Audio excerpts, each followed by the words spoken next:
الحمد لله وكفى وسلام على عباده الاصطفى أما بعد أعوذ بالله من الشيطان الرجيم بسم الله الرحمن الرحيم والله يدعو إلى دار السلام سبحان ربك رب العزة عما يصفون وسلام على المرسلين والحمد لله رب العالمين اللهم صل على سيدنا محمد وعلى آل سيدنا محمد وبارك اللهم صل على سيدنا محمد وعلى آل سيدنا محمد وبارك اللهم صل على سيدنا محمد وعلى آل سيدنا محمد وبارك۔ گزشتہ کل کے بیان میں احادیث میں سے ایسے چھوٹے چھوٹے اعمال کی نشاندہی کی گئی تھی کہ اگر اللہ رب العزت کی محبت میں کیے جائیں تو وہ جنت میں جانے کا سبب بن جاتے ہیں۔ ایسے اعمال بھی لکھے گئے ہیں کتابوں میں جو جہنم سے نجات کا ذریعہ بن۔ اصل اللہ رب العزت کی محبت ہے، بندے کا اللہ سے تعلق رابطہ ہے۔ اتنا یہ رابطہ مضبوط ہوگا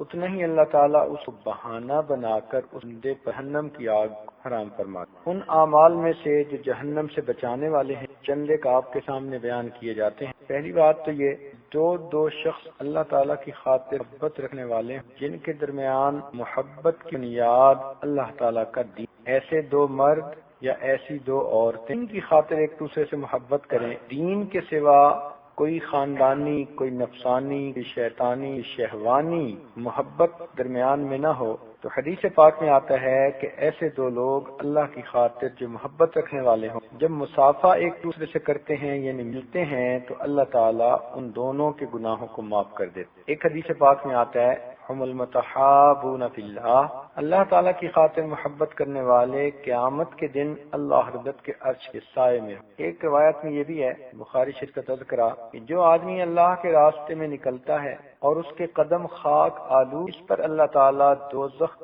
حرام فرما دیتے۔ اب اللہ کے راستے میں نکلنے کا تصور یہ ہے کہ دکھانے کے لیے یا دین شان و شوکت کے لیے سفر ہو۔ مثال کے طور پر آپ یہ بیان سننے کے لیے اپنے گھر سے آتی ہیں، علم حاصل کرنے کے یہاں آپ کا آ جانا یہ گویا اللہ کے راستے سفر ہے، چھوٹا سا ہی مگر اللہ کے راستے کا سفر ہے۔ حدیث پاک میں آتا ہے کہ طالب علم کی طلب میں نکلتا ہے فہو فی اللہ، وہ اللہ کے راستے میں ہو۔ تو گویا آپ جتنا پابندی ایسے بیانات میں آئیں گے جو خصوصاً عورتوں کے لیے ممکن ہے کہ آپ کا کسی دن کا کوئی سفر اللہ کو پسند آ جائے اور اس کی وجہ سے اللہ تعالیٰ دوزخ کی آگ کو آپ پر۔ ایک حدیث پاک میں آتا ہے کہ جو شخص ظہر سے پہلے 4 رکعت پڑھ لے بعد میں 4 رکعت پڑھے اللہ تعالیٰ اس پر دوزخ کو حرام کر دیتے۔ جیسے ظہر کے فرضوں سے پہلے کی 4 سنتیں اور بعد میں پھر 2 سنتیں 2 نفل، یہ پہلے اور بعد کی 4 رکعت ہیں، ان کو اگر پابندی سے پڑھیں گے تو اللہ تعالیٰ ان کی وجہ سے بھی دوزخ کو حرام فرمائے۔ ایک حدیث پاک میں ہے کہ جو شخص عصر سے پہلے 4 رکعت پڑھ لے یعنی عصر کی نماز تو 4 فرض، اس سے پہلے جو 4 رکعت سنت غیر مؤکدہ کہے جاتے ہیں ان کی یہ فضیلت ہے کہ جو ان کو پابندی سے پڑھے اللہ تعالیٰ اس کے گناہ معاف فرما دیتے ہیں، وہ زمین میں بخشا ہوا رہتا ہے یعنی جہنم کی آگ سے بچا دیا۔ ایک حدیث پاک میں ہے کہ جو شخص اپنے بھائی مشکل حل کرنے کے لیے حاجت براری کے لیے کوشش کرتا ہے اللہ تعالیٰ اس کو جہنم سے 7 خندقیں دور کر دیتے۔ ایک خندق کا فاصلہ اتنا ہوتا ہے زمین اور آسمان کے درمیان کا فاصلہ۔ جیسے اگر کوئی عورت پریشان ہے آپ اس کی پریشانی دور کرنے کے لیے اس کو بات سمجھا دے تو آپ بھی شامل، یا اگر اس کی کوئی جائز بات ہے کہ بہن کو کہنا ہے، والدہ کو کہنا ہے، ساس کو کہنا ہے، کوئی ایسا عمل کرتی ہیں کہ اس عمل کی وجہ سے اس عورت کی غیبت دور ہو جاتی ہے تو آپ کو بھی اللہ رب العزت اتنا اجر دیں گے کہ جہنم سے 7 خندقیں دور کر دیں۔ معلوم ہوا کہ الجھے ہوئے کاموں کو جھانے پر اللہ تعالیٰ بندے کو، کئی عورتوں کی عادت دیکھی کہ ان کو کام الجھانے کا مزہ آتا ہے، ایسی بات کر دیں گی کہ دوسرے میاں بیوی کے درمیان غلط فہمی پیدا ہو جائے گی۔ ساس ہیں تو ایسی بات کریں گی کہ بیٹے اور بہو کے درمیان غلط فہمی، اگر بہو ہے تو ایسی بات کریں گی کہ بیٹے اور ماں کے درمیان یعنی ساس کے درمیان غلط فہمی۔ ایسی باتوں سے اجتناب کرنا چاہیے۔ یہ زندگی سلجھانے کے لیے نہیں، کاموں کو سلجھانے کے لیے ملی ہے تاکہ ہم اللہ رب العزت کے ہاں مقبول ہوں اور جہنم سے بری کر دیے۔ ایک حدیث پاک میں آتا ہے کہ جو شخص دن میں پڑھے لا الہ الا اللہ الحلیم الکریم سبحان اللہ رب العرش العظیم الحمد للہ رب العالمین تو ان الفاظ کے پڑھنے پر اللہ تعالیٰ کے ذمے ہو جاتا ہے کہ وہ اس پر دوزخ کی آگ کو حرام فرما دے۔ اب یہ الفاظ طویل بھی نہیں، لمبے بھی نہیں، ہر عورت آسانی سے یاد کر کے ایک مرتبہ دن اور ایک مرتبہ رات میں پڑھ سکتی۔ لا الہ الا اللہ الحلیم الکریم، سبحان اللہ رب العرش العظیم، الحمد للہ رب العالمین۔ ایک حدیث پاک میں آتا ہے کہ جو انسان فجر کی نماز پڑھنے کے بعد 10 مرتبہ پڑھ لیتا ہے لا الہ الا اللہ واللہ اکبر، تو ان الفاظ کے 10 مرتبہ پڑھنے پر اللہ تعالیٰ اس پر دوزخ کی آگ کو حرام فرماتا ہے۔ اور ایک حدیث پاک میں آتا ہے کہ جو شخص اپنی دعا میں یہ الفاظ کہے اے گردنوں کے آزاد کرنے والے، تو اللہ تعالیٰ فرشتوں سے فرماتے ہیں کہ میرے بندے نے مجھے کہا اے گردنوں کے آزاد کرنے والے، لہذا میں نے اس کی گردن کو جہاں سے آزاد کر۔ ایک روایت میں آتا ہے کہ جو شخص میں 3 مرتبہ نہایت دل کی گہرائیوں سے پڑھے سبحان ربی العظیم، اس کے کہنے پر اللہ تعالیٰ دوزخ سے نجات عطا۔ الفاظ تو ہر بندہ پڑھتا ہے، مگر پڑھتے ہوئے دل میں اللہ رب العزت کی عظمت کا تصور ہو، اپنی عاجزی ملحوظ ہو اور دل کی گہرائیوں سے یہ بات نکلے، اللہ تعالیٰ کے ہاں قبول ہے۔ ایک حدیث پاک میں آتا ہے کہ جو شخص کھانے کا برتن صاف کرے، اس کا مطلب یہ نہیں کہ بھئی جتنا سالن تھا اس میں سے آدھا کھانے کی ضرورت تھی تو آدھا تو ضرورت کی وجہ سے کھایا اور باقی آدھا برتن کو صاف کرنے کی نیت سے کھایا، بلکہ اس کا مطلب یہ ہے کہ اگر آدمی کھانا کھا لے اور کھانے میں اس کی جب ضرورت پوری ہو تو برتن میں اتنا سالن بچ جائے جو 3 لقموں سے کم ہو، تو پھر اتنے سالن کو چھوڑنا اچھا نہیں بلکہ اس کو کھا لینا اور برتن کو صاف کر دینا یہ سنت ہے۔ لہذا ایسے برتن کو جو آدمی صاف کرے گا تو وہ برتن اس کے لیے دعا کرتا ہے اے اللہ اس نے مجھے صاف کیا، اس کے گناہوں کو صاف کر دے، اللہ تعالیٰ اس وجہ سے دوزخ سے کو بری کر۔ ایک حدیث پاک میں ہے کہ جس گھر میں خاوند بیوی اور بچے سب مل کر دسترخوان پہ کھانا کھائیں، جس گھر میں خاوند اور بچے سب مل کر دسترخوان پر کھانا کھائیں، اٹھنے سے پہلے اللہ ان سب کے گناہوں کو معاف فرما دیتے، گویا وہ جہنم سے بری کر دیے۔ اب یہ کتنا آسان عمل ہے، بہت سارے گھروں میں ایسی ہی عادت ہے، مگر عورتوں کو یہ علم نہیں کہ حدیث پاک میں اس کا اتنے فضائل آئے ہیں۔ اگر اس کو سنت سمجھ کے، حکم سمجھ کے، دین سمجھ کے کریں گی تو اس پر اجر ملے گا، اور اگر اس کو دنیا کا رواج سمجھ کے کہ جی سب کو مل کے کھانا چاہیے، انما الاعمال بالنیات، اعمال کا دار و مدار نیتوں کے اوپر ہوتا ہے، تو آپ کو اگر تھوڑا انتظار بھی کرنا پڑے خامد کے لیے، بچوں کو بھی سمجھانا پڑے، اس وقت مل کے کھانا کھانے کی عادت ڈالیے۔ اس سے تو ایک دل مانوس ہوتے ہیں، دوسرا بچوں کو ماں باپ کے ساتھ مل کر بیٹھنے کھانے کا موقع مل جاتا ہے، اور ایک یہ فائدہ ہوتا ہے کہ اللہ رب العزت گناہوں کو معاف فرما دیتے۔ آج کل تو نئی تہذیب ایسی، ہر بندہ اپنے کام میں لگا ہوتا ہے، چنانچہ سب جاب پہ جانے والے ہوتے ہیں، بیٹیاں بھی اور بیٹے بھی، جو اٹھتا ہے بس وہ فریج سے کچھ نکال کے کھا لیتا ہے، اور کھانے میں بھی فاسٹ فوڈ آ گئے ہیں، اور اللہ مارے ان فاسٹ فوڈوں کو کہ اس نے تو دسترخوان پہ بیٹھنا ہی ختم کر دی، بس ان کو کھانے کے لیے پکی پکائی تھوڑی چیز مل جاتی ہے، اپنا کھا کے وہ اپنے دفتر کی راہ لیتے ہیں۔ ہم نے یورپی ملکوں میں دیکھا کہ جب بیوی دفتر میں جاتی ہے تو خامد گھر پہ ہوتا ہے، اور جب بیوی گھر پہ ہوتی ہے تو خامد دفتر گیا ہوا ہوتا ہے، نہ کھانا اکٹھا بیٹھ کے کھا سکتے ہیں، نہ دن رات اکٹھا گزار سکتے ہیں، بلکہ کئی دفعہ تو ان کا آپس میں ملاپ بھی ہفتے کے بعد ہوتا ہے، اور اس دن بھی چونکہ شاپنگ کرنی ہوتی ہے اور لانڈری کرنی ہوتی ہے اور بل پے کرنے ہوتے ہیں اور کتنے کام سمیٹنے ہوتے ہیں، تو وہ دن بھی ان کا اپنے کاموں کو کرنے میں لگ جاتا ہے، اور میاں بیوی کمائی کی مشین بنے ہوتے ہیں، گھر کے خرچے چل رہے ہوتے ہیں، یہ بھی کیا زندگی۔ تو شریعت نے کہا کہ میاں بیوی بچے اگر سب مل کر دسترخوان پر بیٹھ کر کھانا کھائیں، دیکھیں اس سے نا الفتیں بڑھتی ہیں، محبتیں بڑھتی ہیں، بچوں کو ماں باپ کا پیار ملتا ہے، میاں بیوی کو ایک دوسرے سے باتیں شیئر کرنے کا موقع مل جاتا ہے۔ ویسے تو کئی مرتبہ خامد گھر میں بیوی کو موقع ہی نہیں دیتے ایسی بات کرنے کا، بیوی بیچاری موقع ہی ڈھونڈتی رہتی ہے۔ خامد کی حالت یہ ہوتی ہے کہ رات کو دیر سے گھر پہنچے اور آتے ہی آنکھوں میں نیند بھری ہے، اور بیوی سے کہہ لیا کھانا تو میں باہر دوستوں میں کھا کے آیا ہوں، بس اب میں سونا چاہتا ہوں، مجھے ڈسٹرب نہ کرو۔ اب وہ بیوی بیچاری کیا کرے کہ جب خامد ہی اس کا ایسا، تو اس بات کا اہتمام کرنا چاہیے۔ اور کئی جگہوں پر ایسا ہوتا ہے کہ اگر خامد اپنے کام کاج کی وجہ سے، بزنس کی وجہ سے ذرا دیر سے آتا ہے، بیوی صاحبہ کہہ کے سو جاتی ہے کہ اچھا فریج میں کھانا پڑا ہوگا، خود ہی گرم کر کے کھا لینا، مجھے ڈسٹرب مت کرنا۔ تو شریعت نے ایسی زندگی جو علیحدہ علیحدہ اور جدا جدا ہو کر گزاری جائے باوجود شادی شدہ ہونے کے، اس کو ناپسند کی۔ لہذا مسلمان گھرانوں میں بچے خاوند سب مل کر اگر دسترخوان پہ کھانا کھائیں تو اللہ تعالی کی طرف سے ان کے گناہ معاف ہونے بشارت۔ اب خاوند گھر پہ نہیں، کسی غیر محرم کا فون آ گیا، عورت بات کر بھی سکتی ہے اگر چاہے، مگر اللہ کے ڈر سے نہ کرے۔ جوان بیٹی گھر میں ہے، اب کسی نے فون پہ رابطہ کیا، کیونکہ آج کل یہ فون بچیوں کی عزتوں کا خون کر دیتے ہیں، اس لیے بڑی مصیبت ہے آج کے زمانے کی۔ پہلے وقتوں میں تو کسی جوان بچی سے بات کرنی ہوتی تھی تو اس مرد کے لیے مصیبت ہوتی، وہ کیسے رابطہ کرے، وہ کیسے اس کے گھر کے قریب پہنچے، اس کو ڈر ہوتا تھا کہ لوگ مجھے اس گلی سے آتے جاتے دیکھیں گے تو مجھ پر باتیں کریں گے، اور اس کے گھر کے لوگوں کو پتہ چل گیا تو وہ مجھ سے خفا ہوں گے، تو لوگوں کو موقع ہی نہیں ملتا تھا۔ لیکن یہ جو نئی زندگی کی سہولیات ہیں، انہوں نے جہاں انسان کو سہولت دی وہاں شیطان کو بھی سہولت مل گئی۔ تو شیطان اپنے ایجنٹوں سے بہت سہولت سے کام کروا لیتا ہے۔ تو نتیجہ کیا ہوتا ہے کہ بس گھر میں بچی اپنے کمرے میں بیٹھی ہے اور اس کو SMS میسج آ رہے ہیں اور اس کو فون آ رہا ہے، اور فون بنانے والوں نے بھی اس میں گھنٹی کی آواز کی بجائے وائبریشن کا سلسلہ بنا دیا تاکہ پاس بیٹھے کو پتہ نہ چلے۔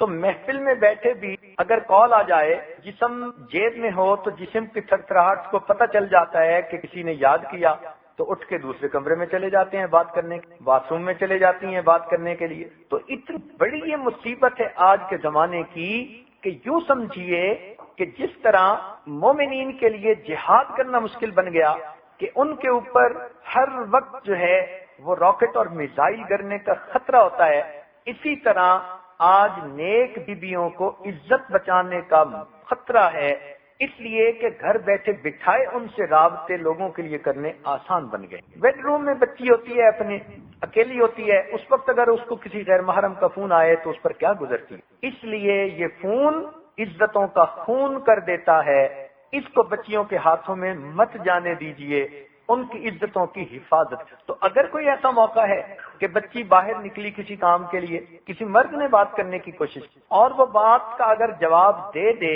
تو کوئی قریب بھی نہیں، یعنی گناہ کا موقع ہے، مگر وہ اللہ رب کے ڈر سے اپنے آپ کو اس گناہ سے بچاتی ہے، تو اللہ رب العزت اس عمل کی وجہ سے جہنم کی آگ کو اس پر حرام فرما دیتے۔ احادیث میں جنتی عورت کے بارے میں بہت تذکرے ہیں کہ کون عورت جنت میں جائے گی، جنتی ہوگی۔ دل میں خیال آیا کہ آج اس نظر سے چند احادیث کو جمع کر کے آپ کی خدمت میں پیش کی جائیں تاکہ آپ ذرا دل کے کانوں سے سنیں اور اپنے آپ کو اس کے آئینے میں دیکھیں کہ کیا میں بھی جنت میں جانے والی عورت کی طرح ہوں یا میرے اندر کوئی کمی کوتاہی ہے۔ تو آج کی جو باتیں چند آپ کو آئندہ بتائی جائیں گی، اس کا بنیادی مقصد کیا ہوگا کہ احادیث کے ذخیرہ میں جو جنتی عورت کی نشانیاں بتائی گئی ہیں، ان نشانیوں کو آپ کے سامنے ذرا کھولا جائے تاکہ آپ اپنی زندگی کو اس پر منطبق کر سکیں اور دیکھ سکیں آپ کی زندگی اگر تو اس کے مطابق ہے تو اللہ تعالیٰ کا شکر ادا کریں کہ آپ میں جنتی عورت کی نشانیاں موجود ہیں، اور اگر کمی کوتاہی ہے تو اللہ تعالیٰ سے معافی مانگ لیں، اپنی زندگی کو بدل لیں۔ ابھی کچھ نہیں گیا، ہم چاہیں تو سب گناہوں سے معافی مانگ سکتے ہیں اور اپنے ناراض پروردگار کو منا سکتے ہیں اور اپنے اندر جنتی ہونے کی اعمال پیدا کر سکتے ہیں۔ لہذا ان باتوں کو ذرا توجہ سے سنیے گا، یہ مقدر کا فیصلہ ہے، یہ زندگی کا فیصلہ ہونا ہے کہ کون جنتی اور کون جہنمی۔ ہم اپنے آپ میں اپنے آپ کو اچھا سمجھتے پھریں، اس اچھائی کا کیا فائدہ کہ جس کو اللہ تعالیٰ اور اس کے محبوب ہی اچھائی نہ کہیں۔ تو دیکھنا تو یہ ہے کہ اللہ تعالیٰ کے ہاں جنتی عورت کون ہوگی۔ اب ایک عورت کہے کہ جی میں بہت ہی زیادہ خوبصورت ہوں، تو بھئی قیامت کے دن چہرے کی خوبصورتی کو تو نہیں دیکھا جائے گا۔ ایک عورت کہے میں بڑی پڑھی لکھی ہوں، میں نے MA اکنامکس اسٹڈیز میں کیا ہوا ہے، بھئی آپ کے MA کرنے کا کیا فائدہ؟ قیامت کے دن تو اس تعلیم کو کوئی نہیں پوچھے گا۔ کوئی عورت کہے کہ جی میں بڑی مالدار ہوں، بھئی آپ کے مالدار ہونے کا کیا، جب تک کہ اس مال کو اللہ کی راہ میں آپ خرچ کر کے اپنے رب کو راضی نہیں کریں گی۔ ایک عورت کہے کہ جی مجھے کپڑے سینے پہننے اوڑھنے کا بڑا سلیقہ ہے، جو کپڑے میں بنا کر پہنتی ہوں وہی فیشن بن جاتا ہے۔ بھئی مانا آپ میں ناز نخرے بھی بہت ہیں، اور آپ میں کلر میچنگ کی سینس بھی بہت ہے، اور آپ میں فیشن کے نئے نئے آئیڈیاز اتنے ہیں کہ نماز میں کھڑی بھی آپ اپنے کپڑوں کے فیشن ڈیزائن کر رہی ہوتی ہیں، مگر دیکھنا تو یہ ہے کہ اس کا اللہ تعالیٰ اور اس کے رسول صلی اللہ علیہ وسلم کی نظر میں بھی کوئی مقام ہے یا نہیں۔ تو ہم اپنی طرف سے بڑے باتوں نہیں بنے کہ جی میں بڑی سمجھدار ہوں، بڑی معاملہ فہم ہوں، میں خامد کو پہچانتی ہوں، اور میں محفل میں بات کو، میں قادر الکلام، میں اپنی بات کو کرنا جانتی ہوں، میں اپنی فیلنگز کو ایکسپریس کر سکتی ہوں۔ ان تمام آپ کی خوبیوں کا کیا فائدہ اگر اللہ رب العزت کے ہاں یہ خوبی سمجھی نہیں جائے گی؟ تو مقصد تو یہ ہے کہ جن خوبیوں کو اللہ تعالیٰ خوبی فرماتے ہیں، اللہ تعالیٰ کے رسول خوبی فرماتے ہیں، اصل خوبی تو وہ ہوئی، باقی چیزیں تو خوبی نہیں کہلائیں گی۔ تو دیکھنا یہ ہے کہ احادیث کے آئینے میں جنتی عورت کی نشانیاں کیا ہیں، اور یہ نشانیاں ہمارے اندر موجود ہیں یا نہیں۔ ہونا وہی ہے جو پروردگار نے کہہ دیا، جو اللہ تعالیٰ کے محبوب نے بتلا دیا۔ ہماری مرضی سے ہمیں جنت نہیں ملنی، اللہ تعالیٰ کی مرضی سے ہمیں جنت ملنی ہے۔ لہذا ہمیں چاہیے کہ ہم ان احادیث کو دل کے کانوں سے سنیں اور پھر اپنی زندگی کو اس کے مطابق دیکھیں۔ اگر نہیں تو ڈھالنے کی کوشش کریں، اور اگر اس کے مطابق زندگی ہے تو اللہ تعالیٰ کا شکر ادا کریں، اور ان عملوں پر ہمیشہ استقامت مانگیں کہ موت تک ہم ان نیک اعمال کے اوپر لگے رہیں۔ چنانچہ جنتی عورت کی نشانیوں میں سے ایک حدیث پاک میں ہے، انس بن مالک رضی اللہ تعالیٰ عنہ، یہ نبی علیہ السلام کے خادم تھے، بچپن سے ان کی والدہ نے ان کو نبی علیہ السلام کی خدمت پر وقف کر دیا تھا، بڑے صحابی ہیں۔ فرماتے ہیں عن النبی صلی اللہ علیہ وسلم قال، کہ نبی علیہ السلام نے ارشاد فرمایا، الا اخبرکم بنسائکم فی الجنہ، کیا میں تمہیں نہ بتلاؤں تمہاری ان عورتوں کے بارے میں جو جنت میں جائیں گی؟ اب ذرا غور کیجئے کہ اللہ رب العزت کے محبوب کا کتنا بڑا احسان ہے عورتوں پر کہ اللہ تعالیٰ کے محبوب نے نشانیاں بتا دی۔ فرمایا کیا میں تمہیں خبر نہ دوں تمہاری ان عورتوں کے بارے میں جو جنت میں جائیں گی؟ صحابہ کرام نے آگے سے عرض کیا، قلنا بلا یا رسول اللہ، ہم نے کہا کیوں نہیں ہے اللہ کے نبی، ضرور بتائیے۔ قال، نبی علیہ السلام نے ارشاد فرمایا، ودود، خامن سے محبت کرنے والی، ولود، بچے جننے والی، اذا غضبت، جب وہ عورت کبھی غصے میں آ جائے، او اسی الیہا، یا اس عورت کو خامن کوئی دل جلانے والی بات کر دے، او غضب زوجہا، یا اس کا خامن اس سے ناراض ہو جائے۔ تو تین صورتیں بتائی گئی، عورت کو کسی بات پہ غصہ آ جائے، یا عورت کو کوئی ایسی بات کہہ دی جائے جو اس کا دل جلا دے، یا اس کا خامن غصے میں آ جائے۔ تینوں صورتوں میں قالت، وہ عورت کہے، ھذہ یدی فی یدک، یہ میرا ہاتھ آپ کے ہاتھ میں ہے، لا اکتمل بغمز حتی ترضی، میں اس وقت تک نہیں سوؤں گی جب تک کہ آپ مجھ سے راضی نہیں ہو جائیں گے۔ اب اس حدیث پاک پہ ذرا غور کیجئے۔ پہلی نشانی بتائی گئی کہ ودود، ودود ود محبت کو کہتے ہیں عربی میں، ودود محبت کرنے والی، یعنی اپنے خامند سے محبت کرنے والی، یا دوسرے الفاظ میں خامند کی عاشقہ۔ جب اتنی محبت ہو کہ جس کی وجہ سے اس کو شوہر کی ناراضگی بھی اچھی لگے۔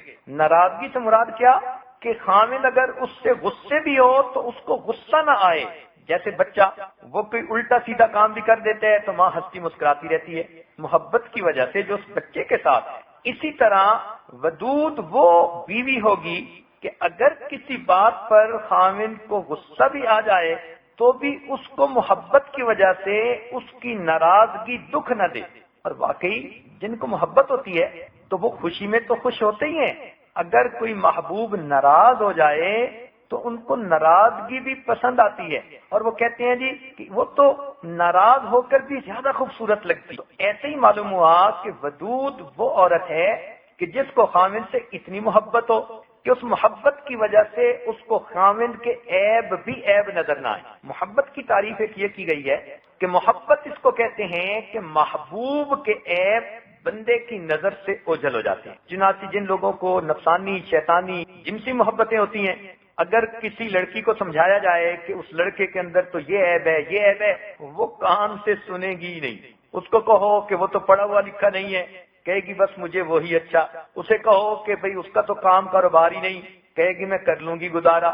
اب جتنا مرضی اسے سمجھاؤ اس کو بات سمجھ نہیں آتی، اس لیے کہ محبت محبوب کے عیبوں پر پردہ ڈال دیتی. تو ودود وہ عورت ہوگی کہ حامد کی اچھائیاں تو اس کو اچھائیاں لگتی ہی ہیں، اتنی محبت کہ اگر کوئی بری چیز بھی ہے تو اس کو اس سے پہ بھی پیار آتا ہے. حامد اتنی ٹوٹ کے محبت کرنے والی اس کو ودود ہے. کڑوی بھی خاوند کہے تو اس کو میٹھی لگے. اور یہ چیز اگر آپ بیٹے کے معاملے میں سوچیں نا تو آپ کو یہ بات جلدی سمجھ میں آ جائے گی کہ بیٹا غلطی بھی کر لے، آپ کو وہ غلطی اتنی بری نہیں لگتی جتنا دوسروں کے بچوں کی غلطی بری لگتی ہے، محبت کی وجہ سے جو آپ کو اپنے بیٹے کے ساتھ ہے. اسی طرح ودود وہ عورت ہوگی کہ جو خاوند کی عاشقہ ہو، محبت کرنے والی ہو، ٹوٹ کے پیار کرنے والی ہو، اور غیر کی طرف آنکھ اٹھا کر دیکھنا ہی گوارا نہ کرے. اس لیے کہ جب کسی سے محبت ہوتی ہے اور بندہ اس کے غیر کی طرف توجہ دلائے تو بندہ کہتا ہے جی نہیں میں نے تو کسی اور طرف سوچنا ہی نہیں، میں سننا ہی نہیں چاہتا، بس میں نے ادھر ہی شادی کرنی ہے. ودود وہ عورت ہے کہ جو خاوند سے ٹوٹ کے پیار کرنے والی اور غیر کی طرف آنکھ اٹھا کر بھی نہ دیکھنے والی، شوہر پر فریفتہ ہو، ایسی عورت کو ودود کہتے ہیں. تو یہ جنتی عورت کی پہلی نشانی بتائی گئی. اب ذرا اس خوبی کو اپنی زندگی میں دیکھیں تو آپ کو پتہ چلے گا کہ آپ کو اپنے خاوند کی اچھائیاں بھی اچھائیاں نظر نہیں آتی. کتنے لوگ ہیں جو اچھائی کے ساتھ زندگی گزارتے ہیں اور ذرا سی کوئی بات خلاف مزاج ہو جائے تو بس آپ کا غصہ پھر قابو میں نہیں ہوتا. اب سوچئے کہ آپ اللہ کے ہاں ودود کیسے بنیں گی. ودود کہتے ہیں اس کو جو اپنے شوہر پر فریفتہ ہو، لوگ بھی محسوس کریں کہ یہ تو ہر وقت خاوند ہی کی باتیں سوچتی ہے، خاوند ہی کی باتیں کرتی ہے، خاوند کے بارے میں ذرا ادھر ادھر کی بات سننا گوارا ہی نہیں کرتی. اور حالت تو یہ ہے کہ آج کل کی جوان بچیاں گھروں میں جاتی ہیں میکے تو خاوند کے گلے کرنے کے سوا کوئی کام ہی نہیں ہوتا. سہیلیوں میں بیٹھتی ہیں، اپنے خاوند کی برائی کرنے کے سوا کام نہیں ہوتا. 5 منٹ کے لیے ایئرپورٹ سے کسی عورت کے ساتھ ملنا ہو تو 5 منٹ میں اسے خاوند کی سب الٹی سیدھی باتیں سنا دیتی. اس کو ودود کہیں گے؟ ہرگز نہیں. لہذا اس خوبی کو اپنے اندر پیدا کیجئے کہ اب اللہ رب العزت نے اس کو آپ کی زندگی کا ساتھی بنایا، آپ کا حاکم بنایا، اب آپ اس کے ساتھ خود محبت پیدا کرنے کی تدبیریں اختیار کی. ودود کہتے ہیں محبت کرنے والی. تو اب اپنے خاوند سے جس طرح سے بھی محبت بڑھ سکتی ہے اس محبت کو بڑھانے کی آپ کوشش کیجئے. تو پہلی بات کہ اپنے خاوند پر فریفتہ ہو، خاوند کی برائی سننا گوارا نہ کرے، ہر وقت خاوند کی اچھائیاں اس کی زبان پر رہیں، ہر وقت محبت کی بات کرے خاوند سے، کبھی خاوند کے سامنے آگ بگولا نہ ہو، کبھی اس سے روٹھے نہیں، ہر وقت اس محبت میں مغلوب ہو کر جو زندگی گزارے اس کو ودود کہتے ہیں. دوسری صفت بتائی گئی ولود. ولود کہتے ہیں بچے جننے والی، یعنی کچھ عورتیں زیادہ بچے جننے والی ہوتی ہیں اور وہ بچے جننے سے گھبراتی بھی نہیں ہیں، اور کچھ آج کل کی ماڈرن تعلیم ایسی کہ بچہ ایک ہی اچھا، اور کہیں یہ کہتے ہیں کہ بچے 2 ہی اچھے، اور کہیں کہتے ہیں پہلا بچہ ابھی نہیں، دوسرا بچہ پھر کبھی، اور تیسرا بچہ کبھی نہیں. تو نبی علیہ الصلوۃ والسلام نے جنتی عورت کے بارے میں کہا کہ وہ ولود ہوتی ہے، زیادہ بچے جننے والی. ہاں اس نیت سے کہ بچے نہ ہوں ہم زندگی کو انجوائے نہیں کر سکیں گے، بچوں کا روکنا یہ حرام ہے. اس وجہ سے بچوں کو روکنا کہ جی ہم ان کو افورڈ نہیں کر سکیں گے، یہ حرام ہے. اللہ رب العزت نے قرآن مجید میں فرمایا کہ نحن نرزقکم وإیاہم، تمہیں بھی ہم رزق دیتے ہیں، ان بچوں کو بھی ہم رزق دیتے ہیں. تو گویا اس وجہ سے بچوں کی رکاوٹ کی کوئی تدبیر اختیار کرنا یہ منع کر دی گئی. ہاں اس میں اگر کوئی میڈیکل وجہ ہے کہ عورت کمزور ہے، بار بار حاملہ بن نہیں سکتی، صحت پہ اثر پڑتا ہے، ڈاکٹروں نے مشورہ دے دیا کہ آپ کی طبیعت اب ایسی ہے کہ آپ کچھ وقفہ دیں، تو اب ڈاکٹر کی بات پر عمل کرنا شرعاً جائز ہوگا، کیونکہ یہ ایک عذر ہے جس عذر کا شریعت نے لحاظ رکھا ہے. عام زندگی میں جیسے کفار کے ماحول میں وہاں تو بچے عورت کے ہونا ہی اس کو مصیبت نظر آتی ہے. چنانچہ ایک مرتبہ سڈنی سے یہ آدمی سنگاپور کی طرف روانہ ہوا تو اسی جہاز میں ایک فرنگی جوڑا بھی بیٹھ گیا، ان کی نئی نئی شادی ہوئی تھی، اللہ تعالیٰ کی شان کہ وہ قریب کی سیٹ میں بیٹھے تو جوان سے ان کی باتیں ہونے لگیں، تو اس نوجوان نے ان سے یہ پوچھ لیا کہ بھئی آپ کی شادی کو اتنا عرصہ ہوا، آپ نے اولاد کے بارے میں کیا پلاننگ کی؟ تو وہ دونوں مسکرا کر کہنے لگے کہ ہم نے یہ پلاننگ کی ہے کہ ہم بچہ ہونے ہی نہیں دیں گے۔ اس نے کہا یہ کیوں؟ کہنے لگے ہم نے آپس میں طے کر لیا ہے ہم ایک کتا گھر میں پالیں گے، بس اسی سے محبت کریں گے، وہ وفادار ہوتا ہے، اور اولاد بے وفا ہوتی ہے، ہمیں بچے نہیں چاہیے۔ تو کفر کے ماحول میں آج اولاد کے بارے میں یہ سوچا جاتا ہے۔ اسلام کے ماحول میں نبی علیہ السلام نے ارشاد فرمایا کہ جنتی عورت کی نشانی ولودن، زیادہ بچے جننے والی۔ اسی حدیث پاک میں آتا ہے کہ قیامت کے دن اگر میری امت زیادہ ہوگی تو اس بات پر میں فخر کروں گا۔ تو دین اسلام نے تو عورت کو کہا کہ تم تو بھائی مجاہد تیار کرنے والی فیکٹری ہو، اس لیے جتنے مجاہد تیار کرو گی اتنا ہی زیادہ تمہیں اجر ملے گا۔ اور حدیث پاک میں آتا ہے کہ جتنے بچے ہوں گے اور وہ نیکی پر آئیں گے تو ان کے ہر سانس کے بدلے اللہ تعالی ان کے ماں باپ کے نام اعمال میں ایک نیکی عطا فرمائیں گے۔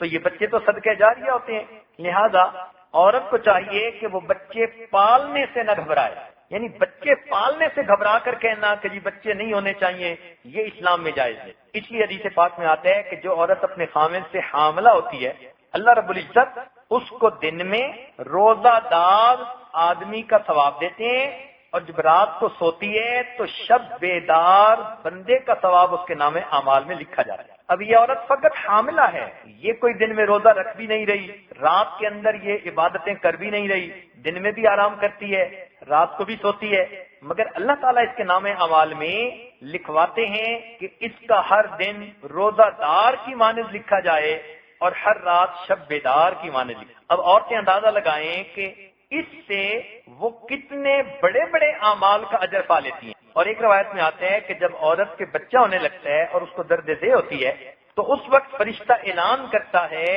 اے عورت خوش ہو جا، اللہ تعالیٰ نے اس درد کی وجہ سے تیرے پچھلے زندگی کے سب گناہوں کو معاف فرما دیا۔ اور ایک حدیث پاک میں ہے کہ جس عورت کا بچہ ہو اور وہ اس کی چھاتی سے دودھ پیے تو ہر گھونٹ چوسنے کے بدلے اس ماں کے نام اعمال میں نیکی لکھی جاتی ہے۔ اور ایک حدیث پاک میں ہے کہ جو عورت بچے کی خاطر رات کو جاگے تو اللہ رب العزت اس کو اللہ کی راہ میں 70 غلام آزاد کرنے کا ثواب اس کے نام اعمال میں لکھ دیتے۔ چنانچہ ایک حدیث پاک میں ہے کہ حاملہ عورت ایسی ہے جیسے اسلام کی راہ میں سرحد کی حفاظت کرنے والی، یعنی جو اجر سرحد کی حفاظت کرنے والے مجاہد کو ملتا ہے وہ اجر گھر میں چار دیواری میں گھر کی سہولتوں میں رہ کر اس عورت کو ملتا ہے جو اپنے خامد کی وجہ سے حاملہ ہوتی۔ اور ایک حدیث پاک میں ہے کہ جو عورت حاملہ ہو اور اس حالت میں اس کا انتقال ہو اللہ تعالیٰ قیامت کے دن اس کو شہداء کی قطار میں کھڑا فرمائیں۔ تیسرا لفظ جو ہے وہ ہے غاضبہ اور غاضبت، یعنی کسی بات پر اگر عورت کو غصہ آ جائے کہ خامد نے ہی کوئی الٹی بات کر دی، یا اس کی کسی بات پر خامد کو غصہ آ جائے، یعنی کوئی ایسی کنڈیشن کہ جس میں میاں بیوی کو میں سے ایک کو غصہ آئے یا دونوں کو غصہ آ جائے۔ ایسی صورتحال گھروں میں ہوتی رہتی ہے، چھوٹی چھوٹی بات پہ طبیعتیں بھڑک جاتی ہیں۔ تو حدیث پاک میں فرمایا گیا کہ اگر ایسی کوئی بھی صورت ہے، خامد ناراض ہے یا بیوی کو غصہ آ گیا، ان دونوں صورتوں میں وہ عورت اپنا ہاتھ اپنے خامد کے ہاتھ میں دے کر کہے کہ میں اس وقت تک نہیں سوؤں گی جب تک کہ آپ راضی نہیں ہو جائیں گے۔ اب دیکھیے غلطی کسی بھی کی بھی ہو سکتی ہے، ہوتا یہ ہے دستور کہ جب کسی بڑے چھوٹے میں کوئی بات ہو تو عام طور پر چھوٹے کو ہی مشورہ دیا جاتا ہے کہ بھئی تم ہی بڑے سے معافی مانگ لو، چلو بات ختم ہو جائے گی۔ شریعت نے بھی یہاں ایسا ہی کیا کہ اگر بیوی ناراض ہوئی کسی وجہ سے جو جائز تھی، یا خامد ناراض ہو گیا کسی بھی وجہ سے، تو شریعت نے کہا کہ بھئی اب اس ناراضگی کو دور کرنا تو ضروری ہے، لہذا اس کا بہترین طریقہ یہ ہے کہ عورت ہی تواضع اختیار کرے، اللہ کی خاطر اپنی انانیت کو چھوڑے، اللہ کی خاطر اپنی ضد کو چھوڑے، اللہ تعالیٰ کی خاطر اپنی ہٹ دھرمی کو چھوڑے، اپنی دلیلیں دینے سے رک جائے، اپنے آپ کو سچی ثابت کرنے سے رک جائے۔ اور اس کا طریقہ کیا ہے کہ بجائے باتوں کے بتنگڑ بنانے کے اپنا ہاتھ اپنے خاوند کے ہاتھ میں دے کر کہے کہ میں اس وقت تک نہیں سوؤں گی جب تک کہ آپ راضی نہیں ہوں گے۔ اب شریعت کا حسن دیکھیے کہ شریعت نے اشارہ اتنا کر دیا کہ اپنا ہاتھ اپنے خاوند کے ہاتھ میں دے کر کہے۔ اب اس سے کیا مراد ہے؟ اس سے مراد فقط نہیں کہ ہاتھ پکڑ کر کہے، ہاتھ خاوند کے ہاتھ میں دے کر کہے، یعنی اپنے آپ کو خاوند کو پیش کرے۔ اب یہ پیش کرنا میاں بیوی کا معاملہ ہے، کبھی پاس بیٹھ کر، کبھی بات کر کے، کبھی ایک دوسرے کے ساتھ محبت و پیار والے عمل کر کے، تو یہ سارے عمل اس میں شامل ہوں گے۔ کوئی بھی محبت کا ایسا عمل عورت اس وقت کرے کہ خاوند کو منا لے، تو فرمایا کہ اپنا ہاتھ اپنے خاوند کے ہاتھ میں دے کر کہے۔ کتنی باحیا انداز سے بات کی گئی ہے، کتنا حسن ہے شریعت کا، نبی علیہ الصلوۃ والسلام کی کیا پیاری باتیں ہیں، سبحان اللہ۔ اشارہ بھی کر گئے، بات بھی سمجھا گئے، اور مگر ایسی بات بھی نہیں کی کہ ذرا کھلی کھلی بات بری لگتی پڑھنے والے کو، تو ایسی پیاری بات کہی کہ اپنا ہاتھ اپنے خاوند کے ہاتھ میں دے کر کہے، یعنی اپنے آپ کو خاوند کے حوالے کرے، پیش کرے، محبت کا کوئی عمل خاوند کے ساتھ ایسا کرے کہ جس کی وجہ سے خاوند کا غصہ خوشی میں تبدیل ہو جائے، اور اسے کہہ دے میں جب تک آپ کو نہیں مناؤں گی میں ہرگز اس وقت تک نہیں سوؤں گی۔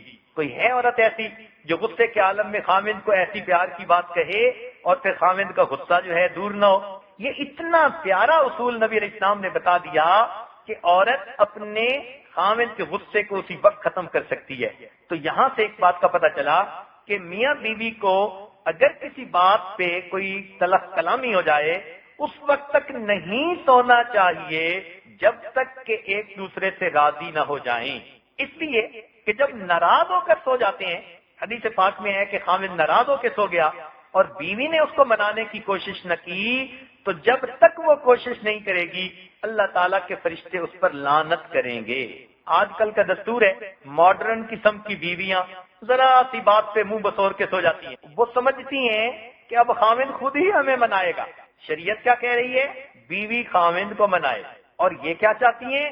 خاوند ہمیں منائے اور پھر ہم جنت میں بھی جائیں۔ سبحان اللہ، بات تو شریعت کی چلنی ہے نا، ہماری بات تو نہیں چلنی۔ تو شریعت کہہ رہی ہے کہ جب خاوند ناراض ہو یا بیوی ناراض ہو تو بیوی کو پہل کرنی چاہیے۔ اس کا یہ مطلب ہی نہیں کہ بھئی اگر کسی بات پہ جائز بیوی کو غصہ آ گیا تو اب خاوند اکڑ کے بیٹھ جائے۔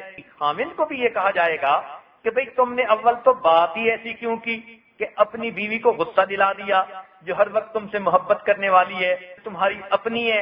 ارے اپنوں کو غصہ دلاتے ہو اور پھر یہ کہیں گے کہ اگر غصہ دلا دیا اب اس کو خوش کرنے کی بھی ترکیب سوچو، تو مرد کو بھی کہیں گے۔ مگر اس حدیث پاک میں نبی علیہ السلام نے عورت کو کہا، لہذا عورتوں کو دل سے یہ بات تسلیم کر لینی چاہیے، ہمیں اول تو زندگی میں خاوند سے کبھی ایسا معاملہ آنے نہیں دینا، وہ ہم سے غصے ہو ہم اس سے غصے ہوں، اور اگر خدا نخواستہ کوئی ایسی بات آ گئی تو خاوند کو منانے میں پہل ہمیں کرنی، تب ہم جنت میں جانے کی مستحق بنیں گی۔ اس کو کہتے ہیں کہ اپنا ہاتھ خاوند کے ہاتھ میں دے کر کہے میں نہیں سوؤں گی جب تک کہ آپ مجھ سے راضی نہیں ہو جائیں گے۔ اور حالت یہ ہوتی ہے ذرا سا غصے میں آئے، خاوند منانے کے لیے اگر ہاتھ بھی بڑھائے تو ہاتھ جھٹک دیتے، کہتی ہیں مجھے ہاتھ مت لگائیے۔ اب بتائیں جو خاوند کو یہ کہے گی کہ ہاتھ مت لگائیے، پھر کیا یہ جنتی عورت کی نشانی ہے یا کسی اور عورت کی؟ تو اس کو سمجھنے کی کوشش کیجیے اور اپنی زندگی کو بدل کر جو حدیث میں فرمایا گیا اس کے مطابق بنانے کی کوشش۔ دیکھیے مرد کے لیے جنت میں جانے کے لیے بڑے پاپڑ بیلنے پڑتے ہیں، بہت سارے کام کرنے پڑتے ہیں، مگر عورت کے لیے تو 2-4 کام ہیں جو حدیث میں بتائے گئے، آسان سلسلہ اللہ نے بنا دیا، یہ 2-4 کام کر لے یہ جنت میں چلی جائے۔ اللہ تعالیٰ نے ویسے ہی کمزوروں کی زیادہ فیور کی ہے، شریعت میں ہمیشہ کمزوروں کا ساتھ دیا، اور واقعی ہر شریف آدمی اسی طرح کرتا ہے۔ پروردگار کی رحمت بھی اسی طرح ہے کہ ظالم کے معاملے میں مظلوم کی مدد فرماتے ہیں، قوی کے مقابلے میں کمزور کی مدد فرماتے ہیں۔ تو عورت کے ساتھ تو اللہ تعالیٰ نے ویسے ہی بہت فیور کی، مختلف معاملات میں اس کے لیے آسانیاں کر دی، اتنی آسانیاں کی کہ انسان حیران ہو جاتا ہے۔ اس کا جنت میں جانا بھی اللہ نے آسان فرما دی۔ چنانچہ اس میں سے ایک آسانی یہ ہے کہ اگر یہ اپنے خاوند سے محبت کرنے والی ہے اور اپنے بچوں کو محبت سے پالنے والی ہے، اب کون سی عورت ہے کہ جس کو خاوند کی محبت اچھی نہ لگے. ہر نیک عورت کو اپنے خاوند کی محبت اچھی لگے گی. سڑ سڑ کے زندگی گزارنا بھی کوئی زندگی ہے، ایک دوسرے سے نفرتوں والی زندگی گزارنا بھی کوئی زندگی ہے. تو ہر نیک بیوی، ہر نیک شریف بچی اپنے خاوند کی محبت کو پسند کرے گی، خود اس سے محبت کرنا پسند کرے گی. تو جب اس سے محبت کرنا پسند کرے گی تو ایک شرط تو پوری ہو گئی. اب دوسری شرط بچوں کو پرورش کرنا. یہ بھی عام طور پر دیکھا گیا، ہر نیک ماں اپنے بچوں سے فطرتاً محبت کرتی ہے، سوائے اس کے جو نئی روشنی کی تعلیم میں آ کر بچوں کے پیدا ہونے سے ہی گھبرانے والی ہو. تیسری بات رہ گئی کہ خاوند کو منا لینا. یہ بھی کوئی اتنا مشکل کام نہیں. اگر یہ تین کام کوئی کرے گی، اللہ رب العزت نے یہ تین نشانیاں جنتی عورت کی نشانیاں بنائی ہیں، گویا عورت کس طرح آسانی کے ساتھ جنت میں جا سکے. اب بتاؤ، اس حدیث میں کہیں کہا گیا وہ لمبے سجدے کرنے والی ہو، وہ راتوں کو جاگنے والی ہو، وہ قرآن کی بڑی تلاوت کرنے والی ہو، وہ فلاں کام کرنے والی ہو، اتنا مجھے نہیں، کوئی اور ایسا کام نہیں بتایا. تین کام بتائے اور ان تین کاموں کو کرنے سے اس کے اندر جنتی عورت کی نشانیاں آ سکتی. چنانچہ ایک دوسری حدیث پاک میں ابو ہریرہ رضی اللہ تعالیٰ عنہ روایت کرتے ہیں، قال رسول اللہ صلی اللہ علیہ وسلم اذا صلت المرأة خمسها، کہ جب عورت 5 نمازوں کو باقاعدگی سے ادا کرے، اس لیے کہ یہ تو فرض ہے اللہ کا، وحسنت فرجہا، اور وہ اپنی عزت کی حفاظت کرے، یعنی پاک دامنی کی زندگی گزارے، وَأَطَاعَتْ بَعْلَهَا، اور اپنے خاوند کی فرما برداری کرے، دخلت من ای ابواب الجنت شاءت، وہ جس دروازے سے چاہے گی قیامت کے دن جنت میں داخل ہو جائے گا. حیران ہوتے ہیں اللہ رب العزت کی رحمتوں پر. یہ درجہ مردوں میں سے ملے گا بہت کم لوگوں کو جو صدیقین ہوں گے. حدیث پاک میں آتا ہے کہ نبی علیہ السلام نے ایک مرتبہ بتایا کہ جہنم کے 7 دروازے ہیں اور جنت کے 8 دروازے ہیں. تو 8 دروازے مختلف لوگوں کے لیے ہیں، کوئی توبہ کرنے والا، کوئی روزہ رکھنے والا، کوئی فلاں کرنے والا. تو مختلف صفتوں کے لوگ مختلف دروازوں سے جائیں گے. تو سیدنا صدیق اکبر رضی اللہ عنہ نے پوچھا، اے اللہ کے نبی، میں کس دروازے میں سے داخل ہوں گا؟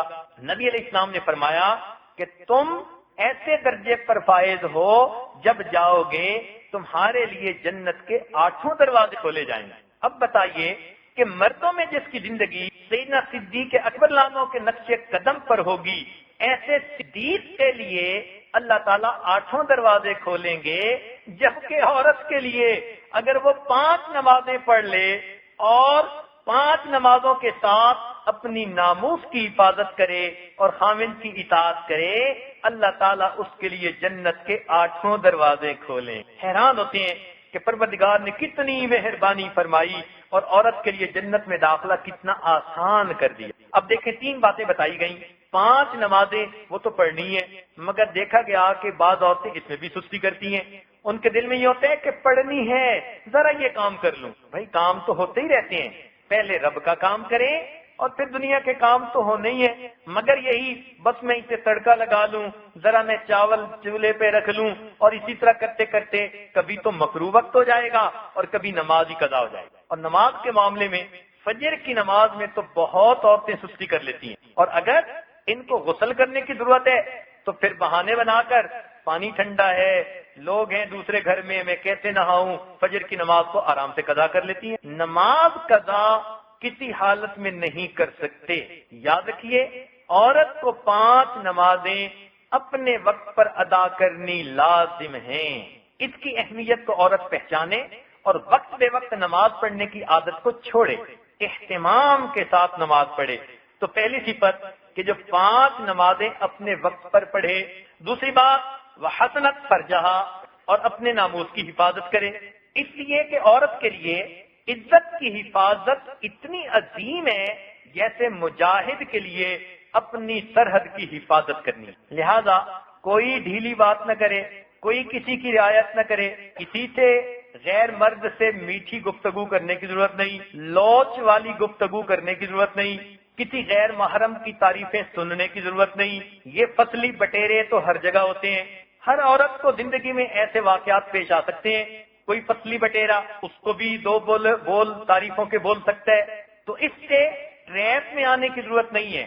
بس آپ اپنی زندگی کا ایک مقصد بنا چکی اللہ نے جس کے ساتھ نکاح میں جوڑ دیا، اب آپ کے ساتھ کوئی یوسف ثانی بھی بن کر آ جائے، آپ نے آنکھ اٹھا کے بھی اپنی عزت کی حفاظت کریں گی، 5 نمازیں پڑھیں گی اور اپنے خاوند کی اطاعت کریں گی۔ اب خاوند کی اطاعت کے لیے اپنے آپ کو دل سے تیار کرنا یہ بہت ذرا مشکل کام ہے، مگر کیا اللہ کے لیے ہم یہ تواضع اختیار نہیں کر سکتے؟ یقیناً کر سکتے ہیں۔ اسی میں اپنے نفس کو پامال کرنا ہے۔ دیکھیں، مردوں کو تو سلوک طے کروایا جاتا ہے، بھوکا پیاسا رکھ کے، مجاہدے کروا کے اور پتہ نہیں کیا کیا اذکار کروا کے۔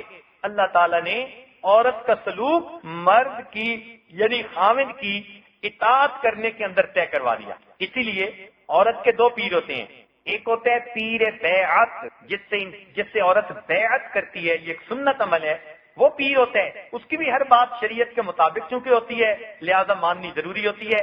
اور ایک پیر بیت ہوتا ہے، عربی میں بیت گھر کو کہتے ہیں، تو گھر کا پیر اور وہ خاوند ہوتا ہے۔ لہذا عورت یہ سمجھے کہ میرے 2 پیر ہیں، ایک پیر بیت ہے، وہ جو معمولات بتائیں گے میں وہ بھی کروں گی، اور ایک میرا پیر بیت ہے یعنی میرا گھر کا پیر ہے، میرا خاوند ہے، جو اس نے کہنا ہے بس میں اس کی مریدہ ہوں اور میں نے اس کی کام کرنے۔ اس کو کہتے ہیں اطاعت بعلہا، جو اپنے خاوند کی فرما برداری۔ اور آج کل تو خبرداری کروانے کے چکر میں ہوتی ہے، چنانچہ شادی کے بعد سب سے پہلی خواہش ہوتی ہے کوئی حضرت صاحب ایسا عمل بتا دو کہ خاوند میری سننے لگ جائے۔ مقصد کیا ہوتا ہے؟ میری مٹھی میں آ جائے۔ اب خاوند کو مٹھی میں کرنے کے لیے ہر وقت سوچ بچار کر رہی ہو۔ ہاں، آسان طریقہ ہے خاوند کو مٹھی میں کرنے کا، اور وہ یہ طریقہ ہے کہ تم اپنے خاوند کی باندی بن جاؤ، خاوند تمہارا غلام بن جائے گا۔ تم اپنے خاوند کی باندی بن جاؤ گی، محبت کی وجہ سے خاوند تمہارا غلام بن جائے گا۔ اس کے سوا کوئی دوسرا طریقہ نہیں خاوند کو مٹھی میں کرنے۔ یاد رکھنا، آپ کی عقل مندی سے، آپ کی زور بیان سے اور آپ کے جو ہے اپنے مال سے خاوند ڈر تو سکتا ہے، خاوند آپ سے محبت نہیں کر سکتا۔ پھر سن لیجئے، آپ کے بولنے کی طاقت بہت ہے، دلیلیں بہت ہیں، آپ بڑی مضبوط بات کرتی ہیں، بڑی معاملہ فہم ہے، ان ساری باتوں سے آپ کا خاوند آپ سے ڈر تو سکتا ہے، آپ سے محبت نہیں کر سکتا۔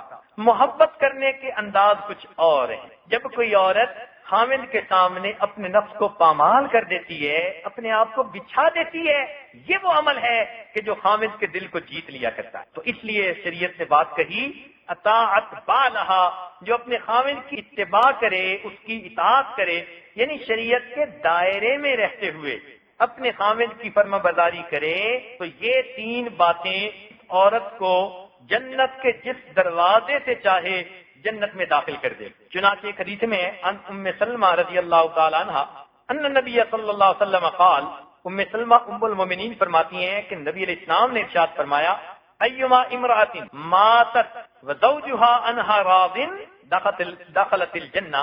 بہقی شریف کی روایت ہے کہ جو عورت اس حال میں موت مرے گی کہ اس کا خاوند اس سے راضی ہوگا تو وہ عورت جنت میں داخل ہو جائے گی۔ اب اس حدیث پاک میں تو ایک ہی بات بتا دی گئی کہ اس حالت میں مرے کہ اس کا خاوند اس سے راضی ہو، یہ نہ ہو کہ ایسی حالت بنا دے کہ خاوند کہے کہ جان چھوٹ گئی۔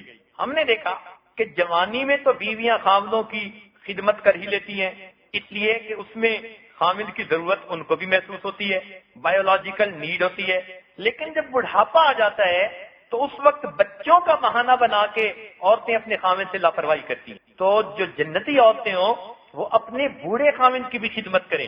خدمت سے مراد فقط ایک ہی کام نہیں ہوتا، خدمت سے مراد اس کا خیال رکھنا، اس کے کاموں میں اس کا معاون بن جانا، اس کے کاموں کا انتظام کر دینا، اس کی خوشی کا خیال رکھنا، اس کی بیماری میں اس کی تیمارداری کرنا، یہ سب محبت کے اعمال، یہ اس کی خدمت کہے جاتے ہیں۔ اور خاوندوں کو بھی ایسا دیکھا کہ ایسے نامعقول خاوند ہوتے ہیں کہ جوانی میں تو بیوی کے عاشق بنے رہتے ہیں، جب بیچاری بڑھیا ہوتی ہے تو وہ غیروں کی طرف آنکھیں اٹھانی شروع کر دیتے ہیں۔ اس لیے اللہ تعالیٰ نے فرمایا وَمِنْ آيَاتِهِ أَنْ خَلَقَ لَكُم مِّنْ أَنفُسِكُمْ أَزْوَاجًا لِتَسْكُنُوا إِلَيْهَا وَجَعَلَ بَيْنَكُم مَّوَدَّةً وَرَحْمَةً۔ تو 2 لفظ استعمال کیے، مودت اور رحمت۔ جب جوان ہوتے ہیں میاں بیوی تو مودت دونوں کو جوڑتی ہے، جب بوڑھے ہو جائیں تو رحمت ایک دوسرے کو جوڑتی. ہم زندگی کا اتنا عرصہ اکٹھا گزار چکے، کیا اس کا کوئی حق نہیں ہوتا؟ تو اس لیے ایک دوسرے کے ساتھ بڑھاپے میں رحمت کی وجہ سے محبت کرنی چاہیے. گو ایک دوسرے کی بدنی ضرورت نہیں رہی اور بدنی ضرورت کے قابل نہیں رہے، مگر ایک دوسرے کے اس کا کریڈٹ تو ہے نا کہ اس نے اپنی جوانی میری خاطر گزار دی. بیوی سوچے خاوند نے اپنی جوانی میرے جو ہے وہ میرے اوپر لگا دی، اب بڑھاپے میں اس کی خدمت نہ کروں تو کون کرے. ایک حدیث پاک میں آتا ہے، انس بن مالک میں روایت کرتے ہیں، وہ فرماتے ہیں کہ ایک صحابیہ تھی، توجہ سے سنیے، ایک صحابیہ تھی اور وہ اوپر کی سٹوری میں رہتی تھی اور اس کے والد نیچے کے کمرے میں رہتے تھے. اللہ کی شان کہ اس کا میاں کہیں کام کے لیے گیا اور بیوی کو یہ کہہ گیا کہ میرے آنے تک تم نے گھر سے نہیں نکلنا.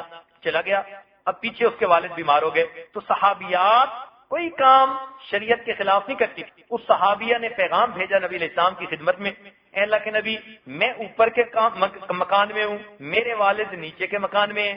خاوند جاتے ہوئے یہ الفاظ کہہ گئے کہ میری اجازت نہیں، میرے آنے تک گھر سے باہر نہ جانا. تو اب میں کیا کروں؟ نبی علیہ السلام نے فرمایا تم گھر میں ٹھہری رہو، جو خاوند نے کہا اس کو پورا کرو. چنانچہ کچھ ہفتے کے بعد اور زیادہ والد بیمار ہو گئے. اس نے پھر پوچھا، نبی علیہ السلام نے فرمایا تم اپنے گھر میں ٹھہری رہو. حتیٰ کہ اس کے والد صاحب کی وفات ہو گئی. اس نے پھر کہلا بھیجا کہ جی کیا اب میں گھر سے باہر نکل سکتی ہوں؟ نبی علیہ السلام نے فرمایا چونکہ تیرا خاوند یہی الفاظ کہہ کے گیا تھا اور وہ یہاں ہے نہیں، اس لیے تم اسی پر عمل کر دو.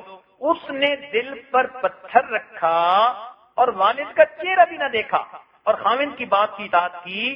چنانچہ جب اس کے والد کو دفن کر کے آئے، نبی علیہ السلام نے پیغام اس عورت کی طرف بھیجا، تمہیں مبارک ہو، تمہارے اس صبر کی وجہ سے اللہ نے تمہارے باپ کی مغفرت فرما دی. اللہ اکبر کبیر. تمہیں مبارک ہو، تمہارے اس صبر کی وجہ سے اور خاوند کی اطاعت کی وجہ سے اللہ نے تمہارے باپ کی مغفرت فرما دی. اب بتائیں، عورت اگر خاوند کی اطاعت کرے تو اس وجہ سے اگر باپ کی مغفرت ہو سکتی ہے تو اس کے اپنے گناہوں کی مغفرت کیوں نہیں ہو سکتی؟ تو جو شریعت نے کہا وہ جنتی عورت ہے. ہم اپنے من مرضی سے جنت کی عورت نہیں بن سکتی. ایک حدیث پاک میں آیا، حضرت علی رضی اللہ عنہ سے یہ روایت ہے مرفوع، فرماتے ہیں کہ ان اللہ یحب المرأة، اللہ رب العزت اس عورت کو پسند کرتے ہیں، الملقۃ البضعۃ مع زوجها الحسان عن غیرہ. کنز المال کی حدیث ہے، وہ عورت جو شوہر سے محبت رکھنے والی اور شوہر سے خوش مزاج رہنے والی اور دوسرے مردوں سے اپنی عزت کی حفاظت کرنے والی. اب دیکھیے، ان اللہ یحب، سبحان اللہ، قربان جائیں، کیا پیاری بات بتا دی اللہ کے محبوب نے کہ فرمایا اس عورت سے اللہ تعالیٰ محبت کرتے ہیں، لہذا یہ عورت گویا اللہ کی محبوبہ کہلا سکتی. ان اللہ یحب کا کیا مطلب؟ اللہ تعالیٰ محبت کرتے ہیں. لہذا عورتیں ذرا توجہ سے سنیں کہ اس حدیث پاک پر عمل کر کے وہ اللہ تعالیٰ کی محبوبہ بن سکتی ہیں. ارے دنیا والوں کی محبوبہ بن کے کیا ملے گا؟ جو خود مرنے والے ہیں، ڈھلنے والے ہیں، اس پروردگار کی محبوبہ بنو جو حی اللہ یموت ہے، جس کے پاس زمین اور آسمان کے خزانوں کی کنجیاں ہیں. فرمایا کس عورت سے محبت فرماتے ہیں؟ جو اپنے شوہر سے محبت رکھنے والی ہو اور شوہر سے خوش مزاجی کرنے والی. خوش مزاجی کا کیا مطلب؟ شوہر کا مسکرا کے استقبال کرنا، مسکراہٹیں بکھیرنا، اس کی بات بات پر مسکرانا اور پیار کی باتیں کرنا. اس کو کہتے ہیں کہ خوش مزاج عورت. یہ نہ ہو کہ ہر وقت سڑی رہے، ہر وقت اس کا چہرہ موڈ بنا رہے، ہر وقت اس کے چہرے کے اوپر غصہ رہے اور زبان تلوار کی طرح اس کی بنی ہوئی ہو اور زبان سے ایسے لفظ بولے کہ جو زہر کی طرح کڑوے ہوں. نہیں، نبی علیہ السلام نے فرمایا کہ جو شوہر سے محبت رکھنے والی اور شوہر سے خوش مزاجی کرنے والی اور دوسرے مردوں سے اپنی عصمت و عزت کی حفاظت کرنے والی.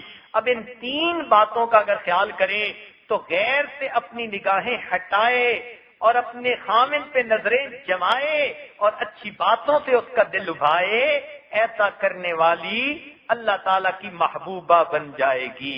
پھر توجہ سے سنیے، تین باتیں بتائی گئیں: شوہر سے محبت کرنے والی، غیر سے اپنی عزت کی حفاظت کرنے والی اور خامن سے خوش مزاجی کرنے والی. کیا مطلب؟ کہ غیر سے نظروں کو ہٹاؤ، اپنے میاں پہ نظریں جماؤ اور اپنے اچھے اخلاق، پیار، محبت، خوش مزاجی کے ذریعے خاوند کے دل کو لبھاؤ۔ جب یہ 3 کام کرو گی تو ان کے کرنے پر اللہ تعالیٰ آپ کو اپنی محبوبہ بنا لیں گے۔ یہ میری پیاری بندی ہے۔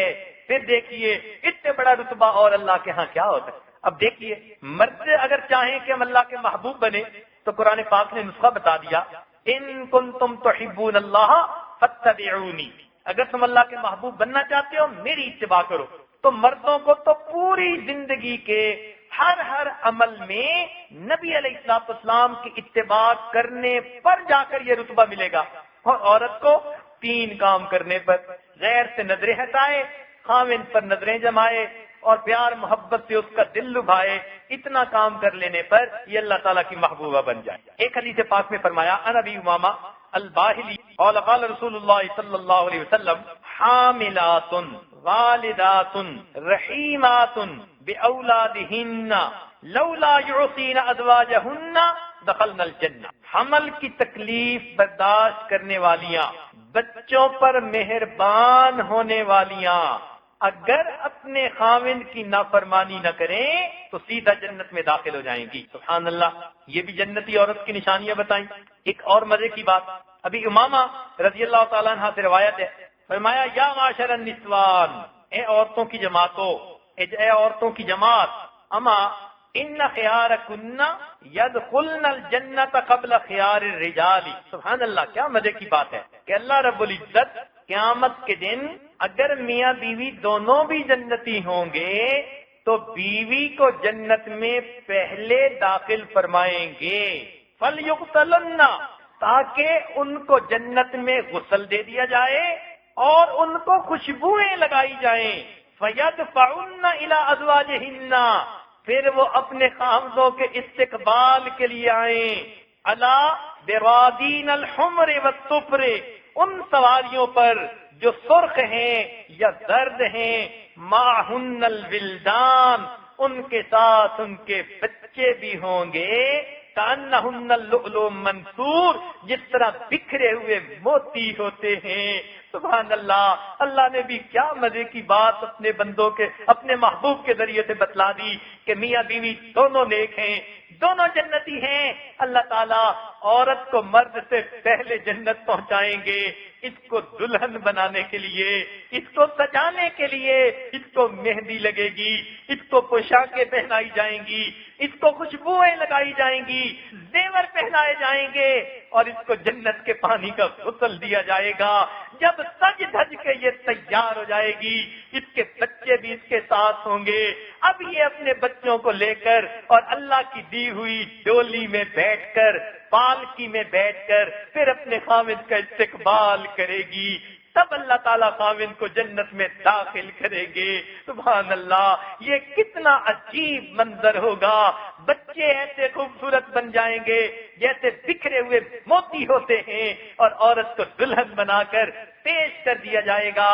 سوچئے تو صحیح، یہ کتنی بڑی نعمت ہے جو اللہ رب العزت نے عورتوں کو عطا فرمائی کہ اگر یہ نیک بنیں گی تو اپنے نیک خاوندوں سے بھی جنت میں پہلے داخل کر دی جائیں گی۔ ایک حدیث پاک میں آتے ہیں، ان ابی ہریرہ رضی اللہ تعالیٰ عنہ قال قال رسول اللہ صلی اللہ علیہ وسلم، انا اول من یفتح باب الجنت الا انه تاتی امرات تبادرنی۔ نبی علیہ السلام ارشاد فرماتے ہیں کہ میں سب سے پہلے جنت کا دروازہ کھولوں گا، ہاں ایک عورت ہوگی جو مجھ سے بھی پہلے جنت میں داخل ہونا چاہے گی۔ اللہ اکبر، اللہ اکبر۔ اس حدیث پاک کو پڑھتے ہیں حیران ہوتے ہیں۔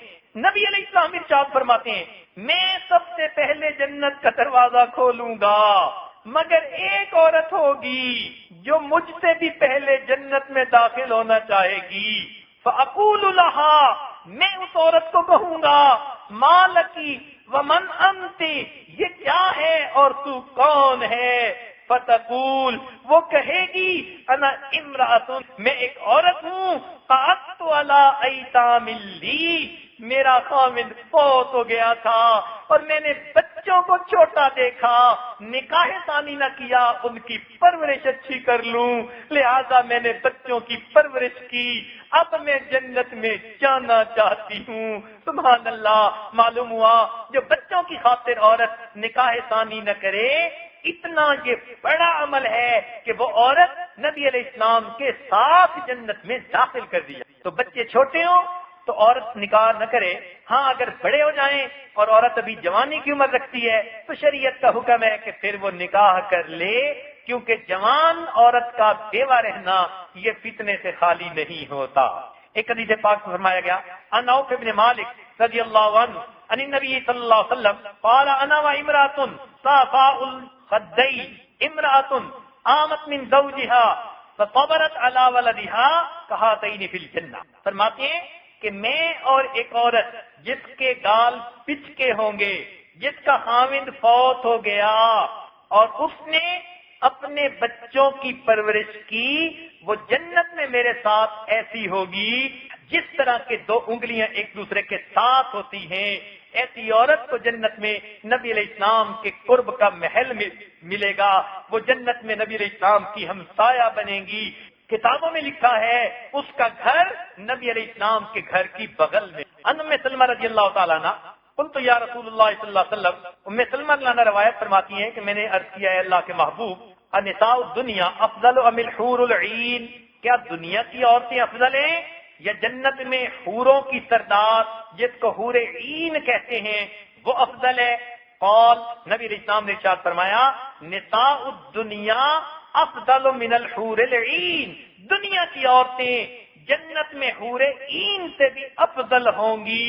کفضل الزہارۃ علی البطانہ، جس طرح کے ایک خوبصورت کپڑا باریک ہوتا ہے اور اس کے نیچے موٹے کپڑے کا استر بنا دیا جاتا ہے، تو اگر حور عین اس استر کی مانند ہوگی تو پھر جو جنت کی عورت ہوگی یہ اس کے اوپر والے خوبصورت کپڑے کی مانند ہوگی۔ ان دونوں کے حسن و جمال میں اتنا فرق ہوگا۔ اب بتائیے کہ جنتی اور حوریں ہوں گی، ایک ایک حور عین کی 70,000 حوریں خادمہ ہوں گی، اور یہ حور عین یہ جنتی عورت کی خادمہ بنے گی۔ سبحان اللہ، اللہ تعالیٰ عورت کو جنت میں ایسا حسن عطا فرمائیں گے کہ حور عین کا حسن جو قرآن نے کہا وحور عین کامثال اللؤلؤ المکنون، موتی اور ہیرے کی مشابہت جس کی دی، سبحان اللہ، وہ حور عین بھی وہ ایسے ہوگی جیسے عورتیں کپڑے بناتی ہیں اور بعض اوقات کپڑا باریک ہوتا ہے تو یہ نیچے اس کے استر بنا لیتی ہیں، وہ استر موٹے کپڑے کا ہوتا ہے، بے قیمت کپڑے کا ہوتا ہے اور اوپر قیمتی کپڑا ہوتا ہے۔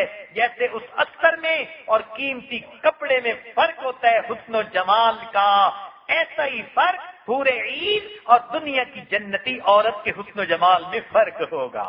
مگر اتنی باتیں سننے کے بعد ایک دو باتیں بڑے غم کی بھی ہیں، وہ بھی سنتی جائیے۔ حقیقت کڑوی بھی ہو مگر بیان کر دینی ضروری ہوتی ہے۔ عن عمران ابن حسین رضی اللہ تعالیٰ عنہ، صحابی فرماتے ہیں ان رسول اللہ صلی اللہ علیہ وسلم قال، کہ نبی علیہ الصلوۃ والسلام نے ارشاد فرمایا، ان اقل ساکن الجنت النساء، کہ جنت میں عورتیں بہت تھوڑی ہوں گی۔ اور دوسری حدیث میں فرمایا عن ابن عباس، عبداللہ ابن عباس نے فرماتے ہیں من 99 امرأة واحدة فی الجنہ وبقیتہن فی النار، کنز المال کی حدیث ہے، وہ فرماتے ہیں کہ 99 دنیا کی عورتوں میں سے ایک عورت جنت میں جائے گی اور باقی جہنم میں جائیں گی۔ اس سے کیا معلوم ہوتا ہے کہ اکثر عورتیں باوجود اچھی اور بلی ہونے کے خاوند کی اطاعت نہیں کریں گی، خاوند سے محبت نہیں کریں گی، گھر کسی کا آباد کریں گی، دل میں کسی کو آباد کریں گی، اور ان بد دیانتیوں اور خیانتوں کی وجہ سے وہ جہنم میں ڈالی جائیں گی۔ اب جنت میں جانا ہے تو آسان، پھر کیوں عورتیں وہاں نہیں پہنچ سکیں گی؟ اس لیے کہ اپنی میں کو مارنا بڑا مشکل کام ہے۔ آج کی اس محفل میں عورتیں دل میں یہ عہد کریں، ہم نے اپنے نفس کو اللہ کے لیے مارا، اپنی میں کو مارا، آج کے بعد ہم اپنے خاوندوں کی اطاعت کریں گی، ہم ان سے محبت کے طریقے ڈھونڈیں گے. خامن محبت کرے تو ہماری خوش نصیبی، اگر کمی بھی کرے گا ہم اپنی خدمت سے، وفا سے، نیکی سے اپنے خامن کے دل جیتنے کی کوشش کریں گی. ہم جو ہے وہ ودود بن کر رہیں گی، خامن سے محبت کرنے والی، اس کے ساتھ خوش مزاج بن کر رہنے والی، غیر سے نظریں ہٹانے والی بن کر رہیں گی، تاکہ اللہ تعالی ہمیں جنت آسانی سے عطا فرما دے. رب کریم یہ تمام نعمتیں آسان فرما دے. چنانچہ ایک حدیث پاک میں فرمایا گیا، آخری حدیث سن لیجیے آج کی اس محفل کی، عبداللہ ابن عباس سے فرمایا ہے کہ نبی علیہ السلام نے فرمایا، رأیت اکثر اہل النساء، میں نے جہنم میں عورتوں کو کثرت کے ساتھ دیکھا. قالوا لما یا رسول اللہ، پوچھا صحابہ نے، اے اللہ کے رسول آپ نے جو ہے عورتوں کو کیوں زیادہ دیکھا؟ قال بکفرہن، فرمایا ان کی ناشکری کی وجہ سے. قیل یکفرن باللہ، کہا کیا اللہ کا انکار کرتی ہیں؟ قال یکفرن العشیر، فرمایا نہیں، اپنے خاوند کی ناشکر گزار ہوتی ہیں.